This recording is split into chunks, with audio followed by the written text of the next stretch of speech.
समान विचार तो एक घर में भी मिलना मुश्किल होते हैं। फिर भारत तो दुनिया की सबसे बड़ी आबादी वाला देश है। इतनी बड़ी आबादी में डिफरेंस ऑफ ओपिनियन स्वाभाविक है। माना हमारा सोचने का तरीका, किसी समस्या का समाधान निकालने का तरीका अलग अलग हो सकता है, ये भी माना कभी कभी हम मतभेदों की वजह से आपस में झगड़ पड़ते हैं, एक दूसरे को बुरा भला कह देते हैं। लेकिन जब बात भारत की हो, मातृभूमि की हो, तब देशभक्त भारतीयों के लिए मतभेद के कोई मायने होने ही नहीं चाहिए, क्योंकि इतिहास गवाह है कि मतभेद जब जब मनभेद में तब्दील हुए हैं तब तब भारत को जख्म मिले हैं। यही वजह है कि राहुल गांधी के शब्द चिंता का सबब बन गए। ऐसे सपने देखना महापाप है। A lot of us do not agree with his ideology. We do not agree with the vision of India that he has. We think that the vision will fail. We think that the vision has tremendous problems, will create massive tension in India, will make Indian people fight with each other. So we will fight it, right? And it's a clash between two visions of India. Rahul Gandhi को भारत की सरकार पसंद नहीं तो इसका मतलब भारत की हार नहीं है। राहुल गांधी को अगर नरेंद्र मोदी पसंद नहीं है तो इसका मतलब ये नहीं होगा कि एक दूसरे के खून के प्यासे हो जाएंगे। राहुल गांधी चुनावों में जीत नहीं पाते तो इसका यह भी मतलब नहीं है कि देश में अराजकता फैल जाएगी।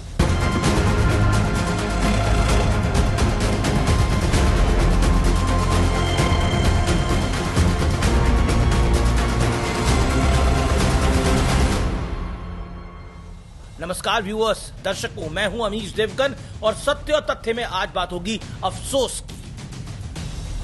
क्या बीते 11 सालों में भारत में कुछ भी अच्छा नहीं हुआ है? क्या बीते 11 सालों में भारत के लोगों की मेहनत का एक भी ऐसा किस्सा नहीं है जिसे राहुल गांधी विदेश की धरती पर प्राउडली सबको सुना सके? गुणगान नहीं कहता, बता सके। अफसोस है, कांग्रेस के सर्वोच्च नेता को भारत में सिर्फ निराशा दिखती है, कमियां दिखती है और हिंसा की आशंकाएं नजर आती हैं। बीते 11 सालों से कांग्रेस समेत समूचा विपक्ष यही कामना कर रहा है कि इस देश की जनता सड़कों पर उतर आए और नरेंद्र मोदी की सत्ता को समाप्त कर दे। लेकिन सबने साथ मिलकर चुनाव भी लड़कर देख लिया, मोदी को टस से मस तक नहीं कर पाए। एक पुराना सिद्धांत है, जब लड़ ना पाओ तो बदनाम करने पर उतर आओ। अफसोस ये है कि राहुल गांधी की बातों में नेगेटिविटी यानी नकारात्मक का आभास ज्यादा होता है, ऐसा पॉलिटिकल पंडित मानते हैं, क्योंकि वो सिर्फ कमियों का जिक्र करते हैं। अगर राहुल गांधी की अप्रोच कंस्ट्रक्टिव होती तो भारत को लेकर उनका पर्सपेक्टिव भी कंस्ट्रक्टिव हो जाता। राहुल गांधी वोट चोरी वाला ढोल महाराष्ट्र विधानसभा चुनाव के बाद से बजा रहे हैं, लगातार धड़ल्ले से बजा रहे हैं, लेकिन बिहार की जनता ने उन्हें 7 सीटर एसयू में आसानी से फिट होने लायक सीटें देकर बता दिया है कि जनता को उनकी बातों पर रत्ती भर भी एतबार नहीं है। संसद में चुनाव सुधार पर चर्चा हो रही थी। राहुल गांधी के पास सरकार को उनकी बातों के आधार पर घेरने का पूरा मौका था। वो तरीका ज्यादा ऑथेंटिक होता और लाभदायक भी होता। लोग भी राहुल गांधी की बातों को शायद ज्यादा सीरियसली सुनते, लेकिन राहुल गांधी गृह मंत्री अमित शाह के जवाबों और तर्कों के सामने सरवाइव ही नहीं कर पाए और अपनी पूरी पार्टी को लेकर दल बल के साथ चल पड़े, यानी वॉकआउट कर दे। बीजेपी कह रही है कि राहुल गांधी चुनाव में मोदी का सामना नहीं कर पाते, संसद में अमित शाह का मुकाबला नहीं कर पाते और खींच देश की जनता पर लगातार उतारते आ रहे हैं और उतार रहे हैं, उन्हें भड़काते हैं। अब तो वो खुलकर जेनजी वाले सपने भी देखने लगे हैं। लेकिन राहुल गांधी को चौकन्ना रहना होगा, कहीं ऐसा ना हो जाए कि उनका सारा फोकस मोदी शाह पर रहे और उनके पैरों के नीचे से जमीन खींचकर ले जाए। इस बात का आधार प्रियंका गांधी के पति रॉबर्ट वाड्रा और उनके करीबी सांसद इमरान मसूद के बयान हैं।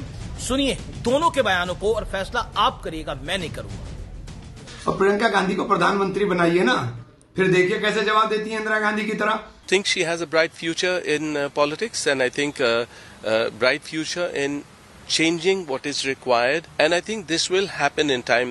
It's inevitable. अब बीजेपी चुटकी ले रही है कि कांग्रेस में राहुल हटाओ प्रियंका लाओ की डिमांड जोर पकड़ने लगी है। इन हालातों में राहुल गांधी को पहले अपने घर पर ध्यान देना चाहिए। देश में होने वाली कथित अराजकता पर बाद में फोकस किया जा सकता है। अर्ज किया है, वहां घर लुटने की कगार पर हैं और हमें अभी भी खुद के खुदा होने का गुमान है। इत्तेफाक देखिए, कांग्रेस पार्टी में प्रियंका गांधी की लीडरशिप की खुलकर डिमांड होने लगी है, जबकि करीब 1 महीने पहले प्रधानमंत्री नरेंद्र मोदी कह चुके हैं कि कांग्रेस एक बार फिर एक बड़े विभाजन की तरफ बढ़ रही है। और इधर ये बयान, उधर मोदी जी का बयान, दोनों को मिला लें तो क्या होने जा रहा है? इशारों को अगर समझे तो बहुत कुछ होने जा रहा है। क्या ये कहना गलत होगा कि राहुल गांधी से उनकी पार्टी के बड़े नेताओं का मोह भंग हो रहा है? कुछ प्रत्यक्ष कह देते हैं और पार्टी छोड़ देते हैं, जैसे हेमंता बिस्वा शर्मा, ज्योतिरादित्य सिंधिया, जितिन प्रसाद, आरपीएन सिंह। लिस्ट बहुत लंबी है। इस लिस्ट में अभी और कई नाम हैं, जबकि कुछ अप्रत्यक्ष निशाने लगाते हैं, जैसे इमरान मसूद। लेकिन ऐसी नौबत क्यों आती है? राहुल गांधी के आलोचकों का दावा है कि उनके तर्क कमजोर लगते हैं, उनकी वोकैबुलरी पब्लिक को बांध कर नहीं रख पाती है। राहुल गांधी को वोट चोरी और चौकीदार चोर है जैसे मुश्किल मुद्दे उठाने की सलाह ना जाने कहां से मिलती है, और जब ये दावे झूठे साबित होते हैं तो बड़ी किरकिरी होती है। उनकी क्रेडिबिलिटी पर बड़ा क्वेश्चन मार्क लग जाता है। जर्मनी में राहुल गांधी ने दावा किया कि भारत का मैन्युफैक्चरिंग सेक्टर बर्बाद हो रहा है। उन्होंने नोटबंदी को इसकी बड़ी वजह बताया, जबकि सच यह है कि मैन्युफैक्चरिंग सेक्टर में साल 2025 में 5.4% की मजबूत ग्रोथ बढ़त दर्ज की गई है। Metal, electricals, equipment, computer products, electronics products, motor vehicles और लकड़ी से जुड़े प्रोडक्ट्स में डबल डिजिट की ग्रोथ दर्ज की गई है, और इसका सीधा फायदा मैन्युफैक्चरिंग सेक्टर को हुआ है। सोचिए, जब ऐसे आंकड़े पब्लिक प्लेटफॉर्म पर उपलब्ध हैं, तब राहुल गांधी के दावों पर जनता या आप कैसे भरोसा कर पाएंगे? कभी नहीं भूलना चाहिए, जब आप किसी पर पत्थर उछालते हैं तो आशंका होती है कि 10 पत्थर आपकी तरफ भी उछलेंगे। अब देखिए, राहुल गांधी विदेश में कहीं भी जाए, जॉर्ज सोरोस का नाम उनसे जुड़ी जाता है। जर्मनी में राहुल गांधी की एक तस्वीर वायरल हो रही है। उस तस्वीर में वो एक महिला के साथ दिखाई दे रहे हैं। बीजेपी का दावा है कि इस महिला का कनेक्शन जॉर्ज सोरोस के साथ है।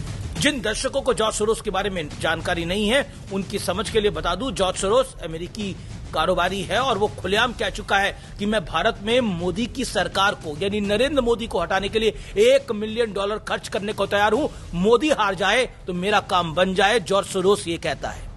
जॉर्ज सोरोस खुले तौर पे कह चुका है। बीजेपी आरोप लगाती रही है कि राहुल गांधी जॉर्ज सोरोस की शह पर भारत को अराजकता की आग में झोंकना चाहते हैं।